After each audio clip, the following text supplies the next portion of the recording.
Assalamualaikum warahmatullahi wabarakatuh. Innal hamdalillah nahmaduhu wa nasta'inuhu wa nastaghfiruh wa na'udzu billahi min shururi anfusina wa min sayyiati a'malina. Man yahdihillahu fala mudilla lahu wa man yudlil fala hadiya lahu. Wa asyhadu an la ilaha illallah wa la syarika lahu wa asyhadu anna Muhammadan 'abduhu wa rasuluhu sallallahu alaihi wa ala alihi wa ashabihi wa man tabi'ahum bi ihsanin ila yaumiddin. Wassalamu tasliman katsiran. Amma ba'd. Ikhwani al-kiram rahimani wa iyyakum, alhamdulillah pada malam yang bahagia ini kita masih diberikan kesempatan untuk duduk kembali di majelis kita, di masjid yang kita cintai ini. Semoga Allah SWT senantiasa memberikan kita kemudahan untuk bisa melaksanakan ketaatan kepadanya dan juga berkenan untuk menerima amal-amal kita dan mengampuni dosa-dosa kita sekalian. Kita masih bersama dalam majlis kita tadabbur ayat-ayat Al-Quran. Semoga dengan tadabbur ini kita memahami maksud dari turun Al-Quran dan mencapai apa yang Allah inginkan dari kita semua, yaitu nilai ketakwaan. Kita memasuki surat Al-Fatihah. Surat ini digolongkan surat Makkiyah. Walaupun ada sebagian ulama menyebutkan bahwa surat ini termasuk surat Madaniyah, namun kebanyakan mereka mengatakan surat ini surat Makkiyah. Mengapa kita perlu mengetahui surat-surat Al-Quran? Apakah dia termasuk surat Makkiyah atau termasuk surat Madaniyah? Ini pertama terkait dengan dakwah Nabi Sallallahu Alaihi Wasallam. Yang kedua terkait dengan kandungan ayat yang Allah turunkan pada ayat-ayat tersebut. Umumnya ayat-ayat yang turun pada masa Makkiyah adalah ayat-ayat yang menekankan tentang masalah tauhid, tentang masalah iman, dan menjelaskan tentang buruknya syirik dan kekufuran.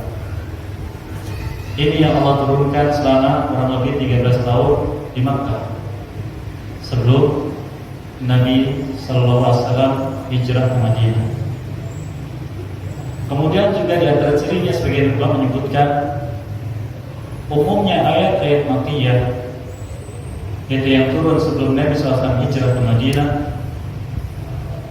adalah ayat-ayat yang pendek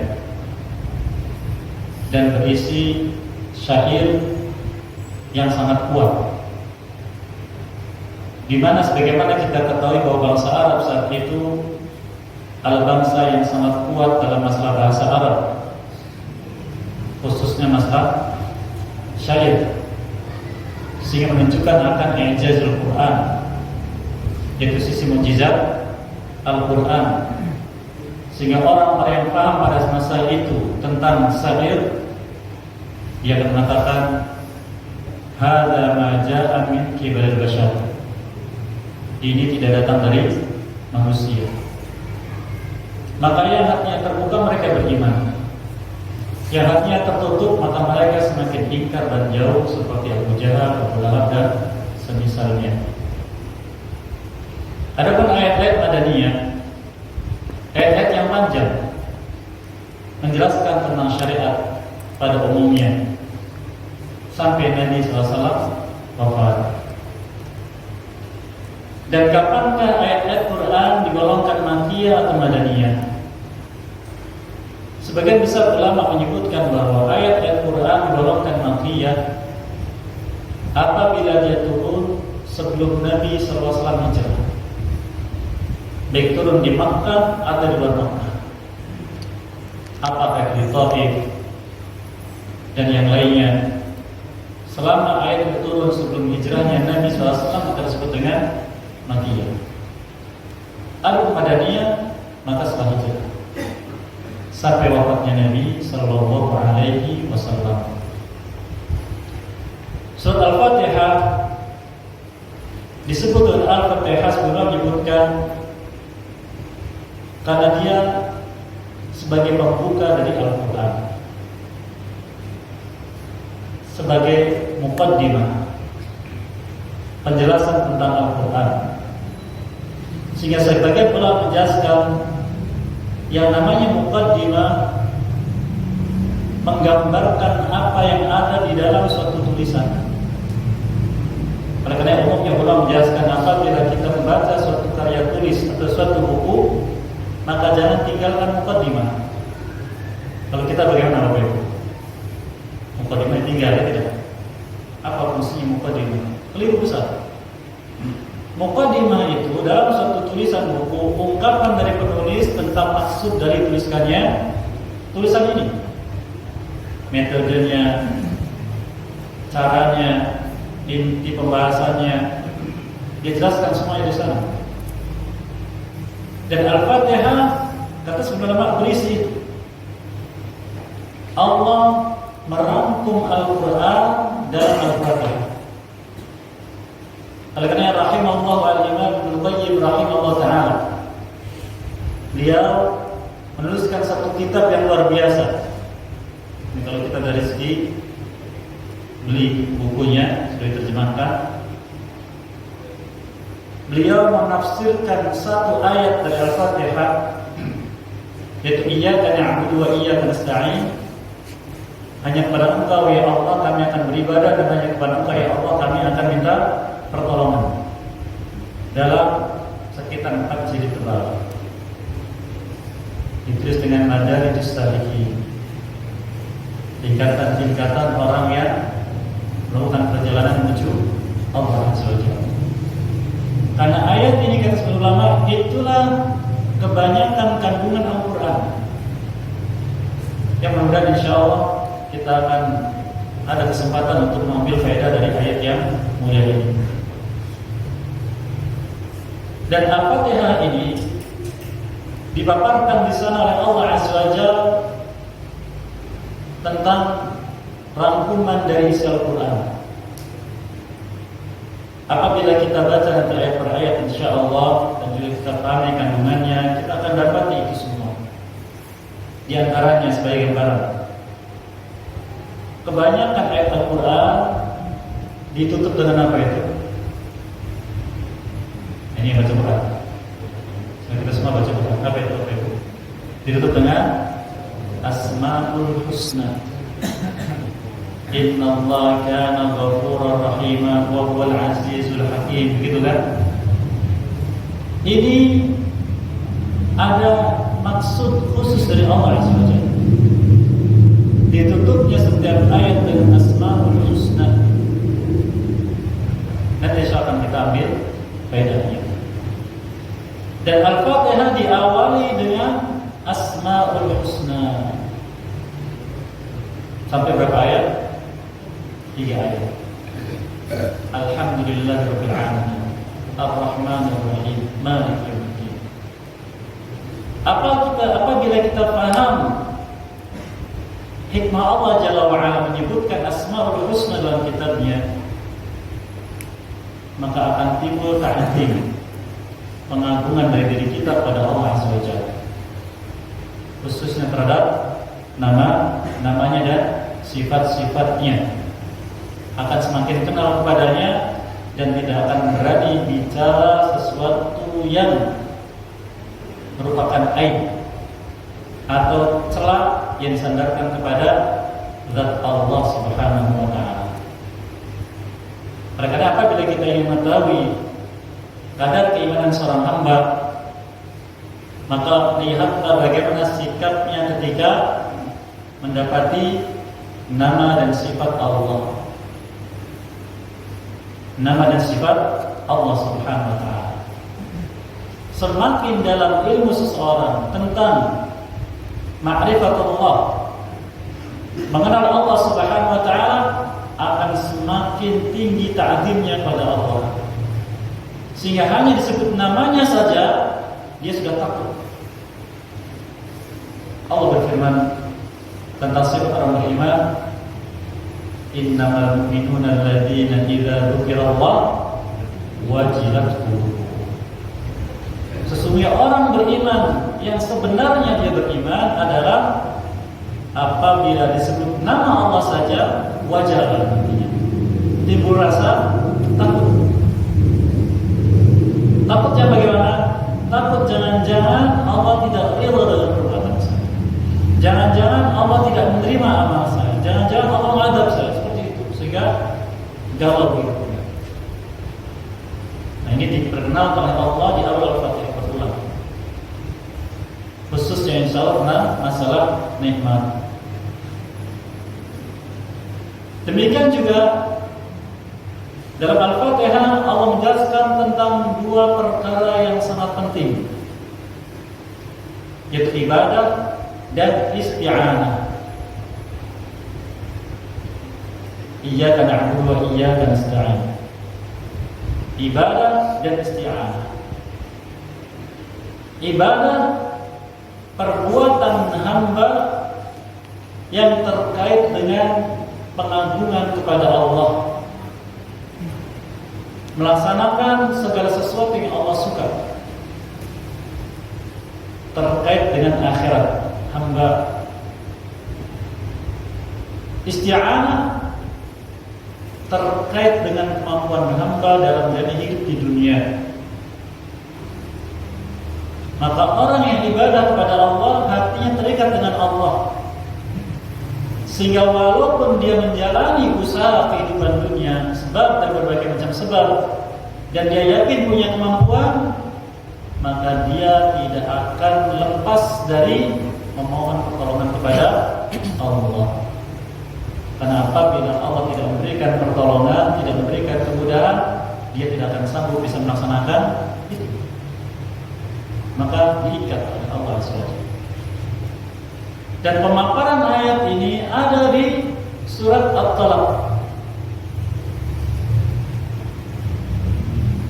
Maksud dari ibadah adalah pada takwa, dan maksud dari isti'anah adalah tawakkal. Allah berfirman, "Wa may yattaqillaha yaj'al lahu makhraja wa yarzuqhu min haitsu la yahtasib wa may yatawakkal 'ala Allah fa huwa hasbuh." Barang siapa bertakwa pada Allah, Allah akan berikan solusi masalahnya dan rezeki yang berlimpah. Dan barang siapa bertawakal kepadanya, Allah berikan kecukupan. Takwa dan tawakal, buah dari ibadah dan buah dari isti'anah. Maka apabila kita ingin melihat derajat kita di sisi Allah, lihatlah kadar takwanya sudah ada atau belum. Nanti akan kita lewat insyaallah ayat demi ayat kalau mengizinkan bagaimana kita bisa menilai suatu ketakwaan sudah ada dalam hati. Demikian juga kadar tawakal kita bagaimana dalam menjalani kehidupan. Karena tawakal cermin iman seseorang. Oleh karena tidaklah Allah menyebutkan tawakal melainkan diikat dengan iman. Sudah sebutkan berulang kali, wa 'alallahi falyatawakkalul mutawakkilun. Kepada Allah bertawakal orang-orang yang bertawakal. Mereka disebutkan falyatawakkalul mu'minun. Bertawakal orang-orang yang beriman. Ini dua yang diinginkan. Dan yang ketiga, penjelasan tentang jalan yang dilalui manusia. Yang disebut dengan jalan adalah agama. Kita diperintah Allah membaca ihdinas siratal mustaqim. Ya Allah, tunjukkanlah aku jalan yang lurus. Dan kebanyakan ulama tafsir mengatakan as-sirat ay al-Islam. Sirat adalah Islam. Sehingga ketika Nabi SAW diperintahkan oleh Allah untuk menyeru kaum yang kembali kepada Allah, dikatakan sirati.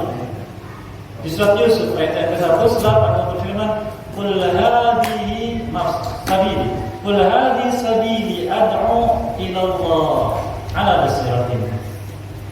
Katakan kepada Muhammad SAW, inilah jalanku, disandarkan kepada Allah langsung, yaitu mengajak manusia kepada Allah. Mengajak kepada Allah apa itu ibadah. di atas basirah. Sehingga Allah menegaskan di surah Imran, "Wa may yattaqi ghairal islami dinan fala yuqbal minhu."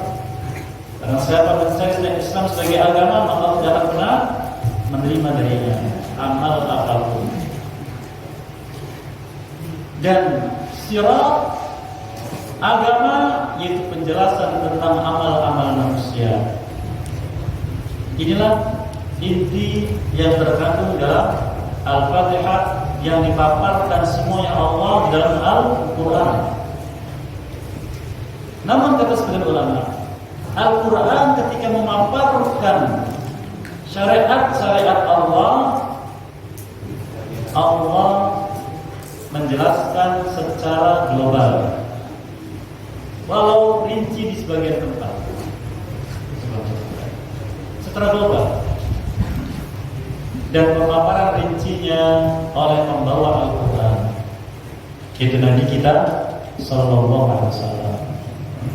Allah firmankan di surah An-Nahl, "Litubayyina lin-nas ma unzila ilaihim."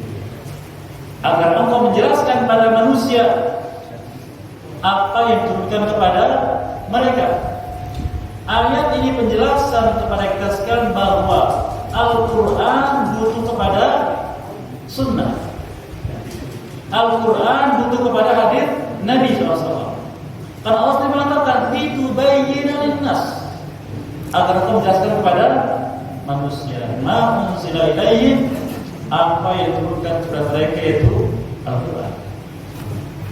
Nah, ini sekilas rangkuman tentang apa yang terdapat faedahnya dalam Al-Fatihah yang merupakan muqaddimah dari Al-Quran. Yang lain menjelaskan bahwa di antara nama Al-Quran adalah Ummul Quran atau juga Ummul Kitab. Kata ummu dalam bahasa Arab zaman dahulu adalah sesuatu yang menjadi pusat, menjadi sumber, menjadi tempat berkumpul. Disebut dengan ilmu. Sehingga tempat berkumpulnya, pusat dari suatu tempat disebut dengan Ummul Qura. Maka disebut dengan Ummul Qura. Arti pusat dari tempat-tempat yang ada di bumi. Demikian disebutkan. Dan ini pun diisyaratkan oleh Nabi kita Sallallahu Alaihi Wasallam dalam hadis yang diriwayatkan oleh Imam Tirmidzi dan yang lainnya, yang mengatakan, qala Rasulullah SAW, alhamdulillahirabbil alamin, ummul Quran wa ummul kitab. Alhamdulillahirabbil alamin adalah ummul Quran dan ummul kitab. Dikatakan ummu tadi dijelaskan sebagian ulama tentang kandungan Al-Fatihah itu sendiri. Nama lainnya Ar-Ruqyah. Yang maksud dengan ruqyah adalah sesuatu yang dibacakan kepada sesuatu yang lain yang mengalami keluhan, baik itu manusia atau hewan atau apapun, dibacakan kepadanya bacaan-bacaan, itu ruqyah. Ada beberapa ruqyah nanti pembahasannya tersendiri, insyaallah taala terkait dengan ayat-ayat menjelaskan tentang asy-syifa, yaitu masalah pengobatan. Penamaan Al-Quran penamaan Al-Fatihah dengan Ar-Ruqyah tentu diambil dari Nabi kita Sallallahu Alaihi Wasallam. Disebutkan dalam hadis Abi Sa'id Al-Khudri radhiyallahu taala anhu,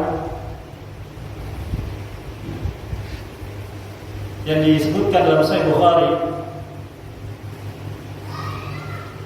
Dia mengatakan ketika rombongan sahabat pulang dari safar membawa beberapa kerat daging, Mereka mengatakan asal usul daging itu didapat, yaitu hasil meruqyah pemimpin suatu kaum yang terkena sengatan hewan berbisa. Lalu salah seorang dari mereka meruqyah dengan Al-Fatihah. Beliau mengatakan, "Wa ma yudrika annaha ruqyah." Ya, wa ma yudrik, dari mana engkau tahu kalau itu adalah ruqyah? Kemudian Allah menyebutkan di sini Al-Fatihah disebut juga dengan Ar-Ruqyah, yaitu bisa dibaca kepada orang yang mengalami keluhan. Dan kata sebagian ulama, apabila ada dari kita mengalami keluhan apapun, sebelum terpikirkan untuk mencari solusi pengobatan, maka bacakan dulu ruqyah kepadanya. Dengan apa yang mudah? Apakah dengan Al-Fatihah, atau dengan ayat kursi, atau dengan muawwidzat, atau ayat-ayat yang lain? Karena Al-Quran semuanya adalah ruqyah. Al-Quran sama derajatnya, semuanya bisa digunakan untuk ruqyah. Mana yang mudah? Adapun yang dimunculkan sekarang ini oleh sebagian orang, mengumpulkan ayat ini, ayat itu, ini ayat-ayat ruqyah, maka ini tidak memiliki sumber sama sekali. Namun Nabi SAW yang paling sering beliau baca adalah ayat kursi dan muawwidzat, Al-Ikhlas, Al-Falaq, dan An-Nas.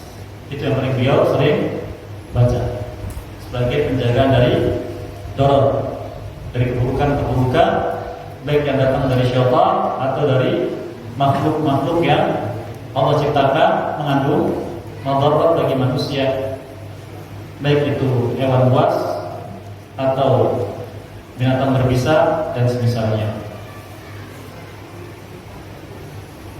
Inilah beberapa nama, walaupun masih banyak, seperti yang disyaratkan oleh Al-Imam Ibnu Katsir dalam tafsir beliau. Adapun jumlah ayatnya, ulama sepakat jumlah ayat dari surat Al-Fatihah 7 ayat. Namun mereka berbeda pendapat tentang penomoran ayatnya. Sebagian dari masyhur di antara kita pernah tertulis dalam mushaf, bahwa ayat pertama surat Al-Fatihah adalah Bismillahirrahmanirrahim. Ini tertulis di mushaf masyhur. Ada pun jumhur ulama, kebanyakan ulama mengatakan basmalah adalah satu ayat dari ayat Quran dan bukan ayat dari Al-Fatihah. Pendapat jumhur.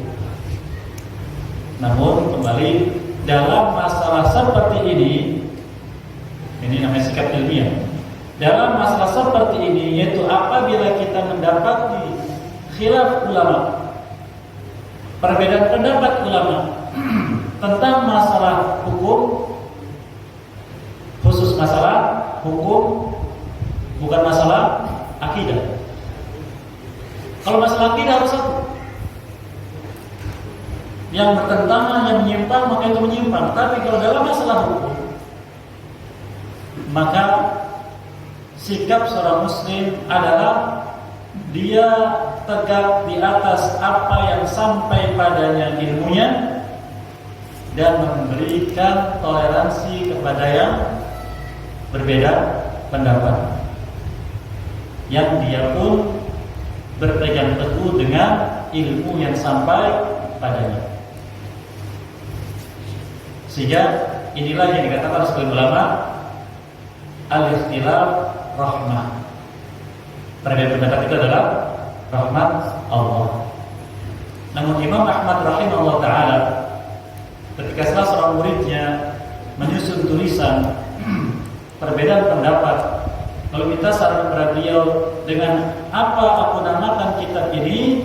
Apakah ikhtilaful ulama, perbedaan pendapat para ulama? Beliau katakan la, al-khilaf syarr. perbedaan pendapat adalah suatu keburukan. Sabrihi wasi'atul qaul, yaitu keluasan dalam berpendapat. Oleh karena dalam masalah hukum kita beramal dan berpegang teguh dengan apa yang sampai pada kita dari ilmu. Ada orang lain begitu juga. Tentang masalah ini dikumpulkan sebagian ulama beberapa riwayat hadis yang menguatkan, di antaranya ketika beberapa sahabat melaksanakan safar bersama Nabi Sallallahu Alaihi Wasallam di bulan Ramadan, meriwayatkan sebagiannya kunna nusafiru ma'a Rasulillah sallallahu alaihi wasallam fi Ramadan, minna man nasum wa minna man la nasum. Dulu kami pernah safar bersama Nabi SAW di bulan Ramadan. Ada dari kita melaksanakan siang dan ada dari kita yang tidak melaksanakan siang, tapi dibiarkan oleh Nabi Sallallahu Alaihi Wasallam.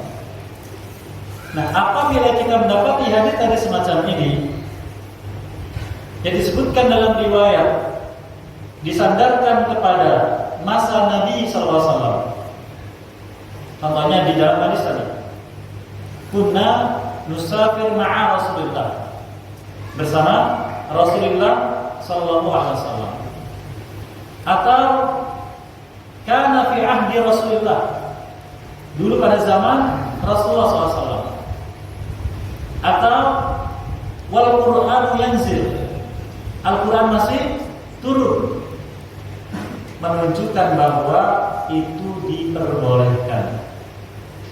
Dalam ilmu hadis istilahnya hadisnya mauquf fi hukmi raf'i. Hadisnya mauquf, apa itu mauquf? Mauquf artinya ucapan sahabat, dan ucapan sahabat tidak jadi dalil, kecuali kalau sahabat itu siapa? Khulafa ar-Rasyidin, Abu Bakar As-Siddiq, Umar bin Khattab, Utsman bin Affan, dan Ali bin Abi Thalib radhiyallahu anhum ajma'in. Selain itu tidak jadi dalil. Mengapa khusus hanya Khulafa ar-Rasyidin, Ustaz? Berdasarkan dokumen dari Nabi SAW dan hadis Tirmidzi, Abu Dawud dan yang lainnya rahimahullah ajma'in. Dia bersabda, "Alaikum bisunnati wa sunnati al-khulafa'ir rasyidin al-mahdiyyin min ba'di. Addu 'alaiha bin nawajib. Tamassaku biha." Rasulullah SAW. Kalian wajib berpegang teguh dengan sunnahku dan sunnahnya khulafa'ur rasyidin yang datang setelahku dan mereka mendapatkan petunjuk. Pegang erat-erat dan gigit kuat-kuat dengan gigi geraham kalian. Di sini kata sebagian ulama, Nabi menyebutkan dua sunnah beliau dan sunnahnya Khulafaur Rasyidin. Tapi ketika memerintahkan berpegang teguh, beliau katakan addu tamassaku biha wa addu 'alaiha binawajib. Bukan tamassaku bihima, pegang teguh dengan kedua yang tidak, tapi tamassaku biha, satu. Jadi mereka mengatakan yadullu ala sunnati khulafair rasyidin bin sunnati Nabi sallallahu alaihi wasallam. Sunnahnya khulafair rasyidin termasuk sunnahnya Nabi sallallahu alaihi wasallam. Ada pengucapan sahabat dulu, tapi menjadi pertimbangan. Apalagi kalau itu sudah menjadi ijma' sahabat, kesepakatan sahabat. Kecuali bila sahabat membawakan ucapan mereka dan menyandarkan kepada hal-hal yang tadi kita sebutkan. Quran masih turun, contohnya ucapan mereka, kunna na'zilu wal Qur'anu yanzil. Kami dulu melaksanakan azl, sedangkan Quran masih turun. Apa itu azl? Para bapak yang tahu, azl itu mengeluarkan mani di luar tempatnya karena takut punya anak, khusus suami istri. Kata sebagian sebagian ulama, al-azlu bimakna al-wa'dul khafi. Azl itu maknanya adalah pembunuhan bayi secara tidak terang-terangan. Nah, namanya pendapat. Ditolak. Kenapa? Nasnya jelas. Kunna na'zilu wal Qur'anu yanzil. Kami dulu melakukannya, Quran masih turun. Sehingga kata mereka, seandainya dilarang, Quran akan turun. Ayat yang melarang hal tersebut. Ketika tidak, berarti masmur. Itu diperbolehkan. Yang kedua, disebutkan fi ahdi Rasulullah sallallahu alaihi wasallam, di zaman beliau. Ketika Ummul Mukminin Aisyah radhiyallahu anha ditanya oleh seorang sahabiah, sama seorang tabi'iyah, tabi'in perempuan yang bernama Mu'adzah. Katanya, "Ya Ummah, lima naqtis ya mala naqtis salat hina nahid." Wahai ibu, mengapa kita para wanita diperintahkan mengqada siyam Ramadan tapi tidak diperintahkan mengqada salat saat kita haid? Padahal secara penilaian kita orang awam, salat lebih utama dari siyam. Karena menjadi amal yang didahulukan. Jika bertanya, maka Ummul Mukminin Aisyah radhiyallahu anha marah. Aharuriyatun anti? Apakah kau seorang khawarij? Karena khawarij itu kalau berpikir masalah agama dia keras dan saklek. Harus begini, harus begitu. Tidak melihat kepada bagaimana Nabi SAW bersabda. Maka beliau mengatakan, demikianlah kami dulu pada zaman Nabi SAW. Disandarkan kepada zaman Nabi SAW. Karena seandainya tidak boleh, bukan begitu akan diharamkan oleh Nabi SAW.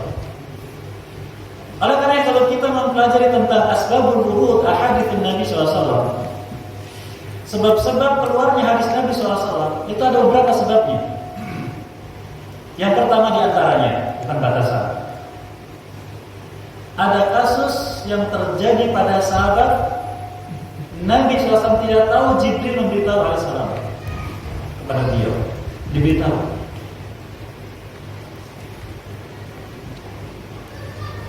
Contohnya tentang bisik-bisiknya sebagai istri Nabi SAW karena cemburu pada istri yang lain. Disebutkan di surat At-Tahrim.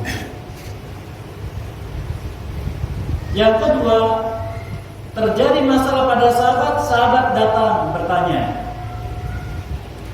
Contohnya Ammar bin Yasir radhiyallahu anhu. Beliau ketika diutus oleh Nabi SAW dalam suatu syariat, itu pasukan kecil mendatangi kabilah-kabilah Arab untuk dakwah. Jika tidak mau masuk Islam diperangi. Kemudian beliau junub. Beliau junub, tidak dapat air. Maka beliau beristihad saat itu. Nah, di sini akan ada faedah bahwa tidak ada inovasi setelah adanya dalil. Ammar bin Yasir belum tahu dalil, belum tahu petunjuk dari Nabi SAW. Kalau orang yang junub tidak mendapati air, bersucinya dengan tayamum. Maka beliau bisa membayangkan hewan. Hewan itu suka berguling di tanah. Maka beliau pun ketika junub tidak dapat air, diganti mandi dengan berguling di tanah. Dan para sahabat jujur dalam beragama. Ini kunci utama. Beragama itu harus jujur. As-sidqu. Maka beliau datang bertanya kepada Rasulullah, "Ya Rasulullah, demikian. Apa kata beliau? Bal yakfika hakadha." Tapi cukuplah bagimu demikian. Lalu beliau hanya mencontohkan dengan tangannya ke tanah, ditiup lalu diusapkan ke muka dan ke tangan. Maka keliru perbuatan Ammar diluruskan. Ini banyak. Maka setelah keluarnya hadis ini, para sahabat tidak lagi beristihad. Sehingga ada kaidah dalam usul fikih, la ijtihada ma'an nas, tidak boleh beristihad dan tidak dianggap istihad bila ada dalil. Ini gambaran bahwa tentang masalah ikhtilaf, tentang masalah hukum itu sudah biasa terjadi, sehingga kita beramal sesuai dengan ilmu yang sampai kepada kita. Karena Allah hanya menerima amal yang berdasarkan ilmu, seperti firmankan di surat Al-Isra ayat yang ke-36, "Wala taqfu ma laysa laka bihi ilmun." Jangan kau ikuti apa yang kau tidak punya ilmunya. Baik. Jumlah ayatnya 7. Dan mereka berbeda pendapat di surah di basmalah. Dan yang masyhur di antara kita, basmalah dituliskan ayat yang pertama. Namun jumhur dan yang kuat, basmalah bukan bagian dari Al-Fatihah, tapi bagian dari surat An-Naml tentang kisah Nabi Sulaiman alaihissalam ketika menulis surat kepada seorang ratu penyembah matahari. Tentunya para ulama, inilah ciri khas mereka ketika berbeda pendapat tidak keluar dari dalil. Ini harus kita ambil faedahnya. Jadi jangan berdebat tentang agama tanpa dalil. Harus dengan dalil. Apa dalil mereka? Hadis qudsi riwayat Imam Muslim dan yang lainnya, yaitu Allah SWT menyebutkan, idza qala, Allah menyebutkan qasamtus salat baini wa baina 'abdi nisfain. Aku bagi salat antara aku dengan hambaku dua bagian. Nah, ini juga tetap bagi sebagian ulama dari hadis ini, Al-Fatihah nama lainnya adalah as-salat. Aku bagi salat, kata Allah, antara aku dengan hambaku dua bagian. Menawalkan alhamdulillahirabbil alamin ar-rahmanir rahim maliki yaumiddin, mengatakan hadza li, ini untukku. 3 ayat. Alhamdulillah pertama, ar-rahmanir rahim yang kedua, maliki yaumiddin. Kemudian iyyaka na'budu wa iyyaka nasta'in, Allah katakan hadza baini wa baina 'abdi, ini antara aku dan antara hambaku. Kemudian menyebutkan ihdinas shiratal mustaqim sampai akhir surat, wa hadza li 'abdi wa li 'abdi ma sa'ala, dan ini untuk hambaku dan untuk hambaku apa yang dia minta terserah. Nah, di sini dalil para ulama bahwa Al-Fatihah terdiri dari 7 ayat, dan yang rajih adalah ayat yang pertama, yaitu alhamdulillahirabbil alamin. Oleh karenanya, asal dari perbedaan pendapat ini, yaitu dampaknya. Ada yang membaca bismillah ketika membaca Al-Fatihah dalam sholat, ada yang tidak. Kalau yang rajih yang mana? Yang rajih membacanya. Mereka juga khilaf, apakah dibaca bersama surat dijaharkan atau dibaca sir? Pendapat yang rajih adalah bismillah dibaca sir dalam setiap memulai surat, termasuk Al-Fatihah. Tapi makna sir di sini bukan sir yang kita pahami dari bahasa Arab, apa itu? Rahasia. Tapi makna sir adalah, kata sebagian ulama, yaitu al-qaul yusma'u li nafsi, ucapan yang didengar oleh diri sendiri, jadi terlontarkan dengan lisan. Jadi kita baca bismillahirrahmanirrahim, terdengar oleh diri sendiri. Bahkan dalam beberapa riwayat hadis Nabi SAW, para sahabat menyebutkan tentang sifat salatnya beliau di salat-salat sir, yaitu zuhur dan asar. Di shaf yang pertama kadang mereka mendengar apa yang dibaca oleh Nabi SAW. Dan ini bisa kita dapati hadis masalah ini di kitab Bulughul Maram. kitab ini kalau dibahas bagus sekali Bapak Ibu sekalian. Gambaran kepada kita secara umum bagaimana petunjuk Nabi SAW dalam beribadah. Dan kitab ini merupakan kumpulan hadis Nabi SAW, bukan semuanya, yang biasa dipakai para ulama khususnya mazhab Syafi'i dalam berdalil di masalah-masalah fikih tentang ayat yang berubah pula, tentang ayat yang berubah warna dan sebagainya, semuanya dibahas. Dan penulisnya rahmatullah itu Imam Ibnu Hajar Al-Asqalani rahmatullah bermadzhab Syafi'i. Jadi seakan-akan dia mengatakan inilah dalil-dalil yang wajib kalian pahami dalam meniti madzhab Syafi'i rahimahullah ta'ala, yang wajib diketahui. Namun beliau kemudian menyebutkan derajat hadisnya, apabila dhaif maka dhaif, apabila sahih maka sahih. Jika kita tahu, oh masalah ini mazhab Syafi'i hadisnya dhaif, sehingga tidak dipakai seharusnya. Nah itu. Jadi ada metode semacam tarjih, yaitu mengambil mana yang kuat, mana yang lemah. Ini gambaran secara umum digambarkan. Nah, tentang basmalah tadi dibaca ataupun tidak, maka yang wajib dibaca. Namun Nabi SAW kadang membacanya sir, kadang bacanya jahar, hasbal hikmah, tergantung dari hikmah. Oleh karena dalam masalah ini, itu perbedaan pendapat tidak saklek, tapi melihat hikmah. Ali bin Abi Thalib radhiyallahu anhu menyebutkan, "Atuhibbu an yukadzdzaba Allah wa rasuluh?" Apakah kau suka bila Allah dan Rasulnya didustakan oleh manusia? Kata sebagian ulama, jangan sampai kita mengamalkan suatu amalan agama dalam satu kaum, kita saklek begitu sedangkan mereka mengingkari, yang akhirnya mereka mendustakan ayat, mendustakan hadis Nabi SAW. Maka jangan dilakukan.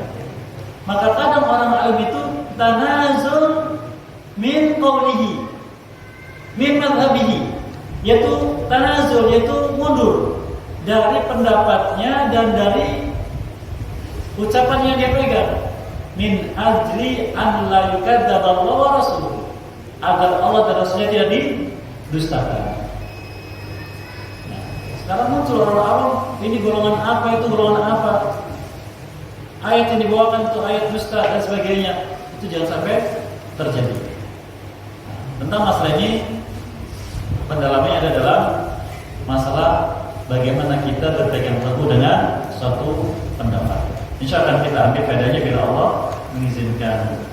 Sudah masuk waktu Isya, kita tunda dulu untuk mendengarkan azan, kemudian kita lanjutkan beberapa saat lagi tentang Al-Fatihah.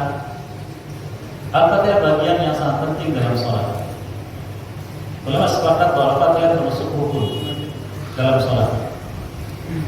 Dan kita wajib mengetahui tentang hukum-hukum terkait dengan sholat yang kita lakukan, baik yang wajib atau yang sunnah. Apabila kita tidak mengetahui, maka suatu keburukan yang ada pada kita. Karena kita akan berbuat sesuatu yang tidak sesuai dengan petunjuk. Dan ini sering terjadi. Maka dalam sholat ada bagian yang disebut dengan syarat. Syarat adanya di luar sholat. Ada yang namanya rukun, ada yang namanya wajib, ada yang namanya sunnah. Apabila syarat ditinggalkan satu saja, sholat tidak ada. Rukun apabila ditinggalkan satu saja dengan sengaja, sholat tidak ada. Lalu kita lupa bagaimana? Nah ini yang perlu kita ketahui. Apabila satu rukun terlupakan dalam sholat dan kemudian ingat setelah itu, maka wajib mengganti satu rakaat. Tergantung kapan ingatnya. Dan sebelum salam maka bangkit. Sebelum salam. Dan setelah salam langsung bangkit. Kemudian menyelesaikan sholatnya. Kalau itu wajib bagaimana? Kalau wajib ditinggalkan dengan sengaja sama dengan rukun, dia dianggap salatnya. Tapi kalau lupa, maka cukup dengan sujud sahwi. Seperti contohnya sering terjadi lupa duduk tasyahud awal. Ini wajib dalam salat. Jadi kalau lupa bagaimana? Ada sebagian saya dapati mengganti salat 4 rakaat dulu ketika lupa di salat dulu. Ada yang mengatakan diganti 1 rakaat. Cukup dengan sujud. Adapun sunnah, maka sebagian berpendapat kalau sunnah dilupakan atau terlupakan, maka diganti dengan sujud sahwi. Kata yang lain tidak perlu. Sehingga antara dua pendapat tersebut. Namun ketika tidak paham hukum, bagaimana di masyarakat kita terjadi perpecahan hanya gara-gara bagaimana beda pendapat tentang doa kunut subuh dan kunut dalam sholat subuh. Padahal hukumnya dalam sholat apa itu? Sunnah. Yang tidak merusak sholat. Ini gambaran secara umum saja. Dan Al-Fatihah termasuk rukun. Sehingga seorang muslim harus punya perhatian terhadap Al-Fatihah. Baik membacanya, memahami kandungannya, dan apa yang diinginkan oleh Allah di dalamnya. Sehingga setiap kali kita mulai sholat membaca Alhamdulillahi Rabbil Alamin, akan terkumpul di benak kita, di dalam hati kita, ikatan dengan Allah, pengakuan kepada Allah. Sehingga sholat kita penuh ingat dengan awal yang kita baca, sehingga memberikan kepada kekhusyuan dalam sholat. Karena sholat yang khusyuk diantaranya dikatakan sebagai ulama adalah apabila seorang hamba mengikuti dan memahami apa yang dia baca. Dan Al-Fatihah sesuatu yang sangat agung, sehingga adalah kita berikan perhatian yang besar terkait dengan membacanya, itu hukum bacanya dan juga memahaminya. Ini barangkali bisa kita ambil faedahnya pada kesempatan yang berbahagia ini. Adapun insya Allah tentang ayat yang pertama dan sebagai mushaf atau juga pembukaan bacaan yaitu basmalah, insya Allah akan kita ambil faedahnya di majlis berikutnya untuk mengizinkan apa yang benar datang dari Allah Azza wa Jalla. Semoga Allah memberikan keberkahan kepada kita sekalian dan memudahkan dalam mengamalkannya, dan apa yang keliru semoga Allah memaafkannya dan mengampuni dosa-dosa kita sekalian. Wallahu a'lam. Barangkali yang disampaikan itu silakan kepada Bapak. Silakan. Assalamualaikum Ustaz. Waalaikumsalam. Ustaz, bagaimana menyikapi kita sebagai makmum, ada dalil yang menyebutkan tidaklah sah sholat tanpa baca Al-Fatihah. Tapi juga ada dalil yang jika dibacakan Al-Quran maka diamlah. Juga ada dalil yang menyebutkan bacaan imam adalah bacaan. Nah, kita itu menyikapinya bagaimana? Baik, Bapak. Pertama, sudah kita sebutkan tadi, seseorang dalam beramal sebatas ilmu yang sampai pada dia. Makanya tentang masalah ini kita harus memiliki ilmunya. Tentang masalah ini ada beberapa pendapat tentang Al-Fatihah bagi imam, bagi makmum, bagi munfarid. Adapun imam dan munfarid maka sama. Al-Fatihah wajib dibaca karena bagian atau rukun dalam sholat. Adapun makmum, maka banyak pendapat muncul di sini. Pendapat pertama mengatakan bacaan imam adalah bacaan makmum, maka makmum tidak membaca Al-Fatihah. Pendapat kedua tidak. Nasnya jelas, la sholat liman lam yaqra bi Fatihatil kitab. Tidak ada sholat bagi yang tidak membaca Al-Fatihah. Maka makmum juga membaca. Jika apabila dia tidak sempat membaca, maka dia belum mendapatkan satu rakaat. Karena satu rukunnya dia tidak dapatkan. Ini pun berbeda pendapat lagi. Pendapat yang ketiga yaitu tawassut, pendapat pertengahan. Mereka mengatakan apabila salatnya salat jahar, maka kewajiban makmum adalah mendengar. Allah berfirman, "Idza quri'al Qur'an fastami'u lahu wa ansitu la'allakum turhamun." Jika dibacakan Quran, maka dengarkan dan diamlah agar kalian mendapatkan rahmat. Sedangkan apabila salatnya sir, maka dengan membacanya. Hadis tadi berlaku itulah salat dengan lam yaqra bi Fatihatil Kitab. Tidak salat bagi yang tidak baca Al-Fatihah. Kemudian timbul perbedaan pendapat lagi. Bagaimana kalau makmum tidak sempat mendengarkan bacaan Al-Fatihah imam, tapi dia sempat membaca sendiri? Terdapat beberapa pendapat. Apakah dia mendapatkan satu rakaat? Maka pendapat yang rajih adalah mendapatkan satu rakaat. Karena rakaat dihitung dari rukuk. Kata rakaat dari kata rukuk. Dan ini diambil dari hadis Abi Bakar Al-Aslami radhiyallahu anhu dalam Sahih Bukhari menyebutkan bahwa Abi Bakar terlambat salat. Ketika menjelang masuk masjid, dia mendapati Nabi SAW dan jamaah sedang rukuk. Maka beliau takbir di pintu, takbir ihram, lalu rukuk dan berjalan masuk shaf sambil rukuk. Dan di antara mukjizat Nabi SAW adalah beliau mengetahui apa yang terjadi di belakang beliau. Selesai salat, dia minta dari beliau, man fa'ala kadza wa kadza, siapa yang tadi melakukan perbuatan demikian, diperbuatkan saya melakukan. Apa kata Rasulullah? Zadallahu hirsan wa la ta'ud.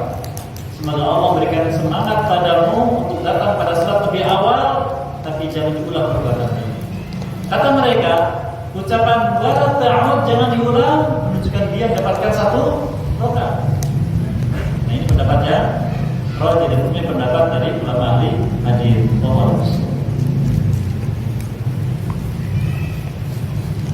Cukup. Saya ketiga, semoga apa yang kita